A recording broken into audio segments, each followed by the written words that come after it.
రవి, శృతి విషయంలో జరిగిన గొడవకైతే ఇంకా శృతి అయితే ఇల్లు వదిలి వెళ్ళిపోవడంతో ఇంకా రవినైతే వచ్చిన ఫంక్షన్లో వచ్చిన ప్రతి ఒక్కరూ నువ్వు కనిపిస్తున్నావు, నా కూతురు ఎక్కడ అని చెప్పని శృతి వాళ్ళ అమ్మ నాన్న కాడ నుంచి ప్రతి ఒక్కరు అడుగుతూ ఉంటే ఈ లోపల ఇంకా మనోజ్ అయితే వచ్చి ఏంట్రా నీ పాటకు నువ్వు ఉంటే నాకు ఆ కేక్ ఒక ముక్కైనా ఎవరైనా పెడుతున్నారా అన్నట్టుగా ఉంటే రే నీ కేక్ కావాల్సి ఉంటే వెళ్ళి తినేసిరా మొత్తం, మేము కట్ చేయని అవసరం లేదు అన్నట్టుగా తను టెన్షన్ పడుతూ ఉంటాడు. ఇంకా మీనా అలాగే బాలు అయితే నువ్వేం టెన్షన్ పడద్దు, శృతిని మేము తీసుకునే వస్తామని చెప్పని డబ్బింగ్ స్టూడియో దగ్గరికి అయితే వెళ్తారు.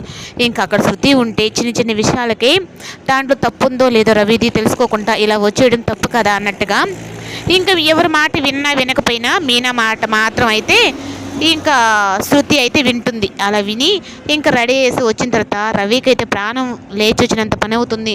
అమ్మయ్య శృతి వచ్చేసింది అన్నట్టుగా. అసలుకి వీళ్ళిద్దరూ ఏదో టెన్షన్ పడుతున్నారు. బాలు మీనా రాలేదు, రవి ఏమో టెన్షన్ పడుతున్నాడు, ఏమై ఉంటుందని చెప్పి ఒక పక్క రోహిణి ఏమో ఆరా తీస్తూ ఉంటుంది. ఇంకా అందరూ వచ్చిన తర్వాత ఇంకా వాళ్ళిద్దరూ మాకు సంవత్సరం రోజులు పెళ్లి జరిగి మేము హ్యాపీగా ఉన్నాము అంటే అది కేవలం బాలు మీనా వల్ల మాత్రమే అన్నట్టుగా అందరినీ కూతురులా చూసుకునే సత్యం అంకుల్ కానీ అందరూ ప్రతి ఒక్కరూ అన్నట్టుగా ఒక్కరి గురించి ఒకరు చెప్తూ ఉంటారు. ఇంకా బాలు మీనా గురించే ఎక్కువ పొగుడుతూ ఉంది, నన్ను అసలు పట్టించుకోలేదు, ఒక అత్తగారికి కూడా నాకు రెస్పెక్ట్ ఇవ్వలేదు అన్నట్టుగా ప్రభావతి అయితే ఎంతైనా నాకు వచ్చిన కోడలు ముగ్గురే ఒక్కరు కూడా నా మాటనేవాళ్ళు కాదు, అంత బాగుంది నాకు ఆస్తి వచ్చింది అని చెప్పని అనుకున్న కోడలు కూడా చేతులు ఎత్తేసింది. ఇంకా ఏం చేద్దాం వచ్చిన దానికి. ఇంకా అంత పార్టీ మొదలవుతుంది అనుకునే సమయానికి అందరూ సంతోషంగా ఉన్న సమయానికి ఇంకా మీనా అయితే కళ్ళిదిరి పడిపోతుంది.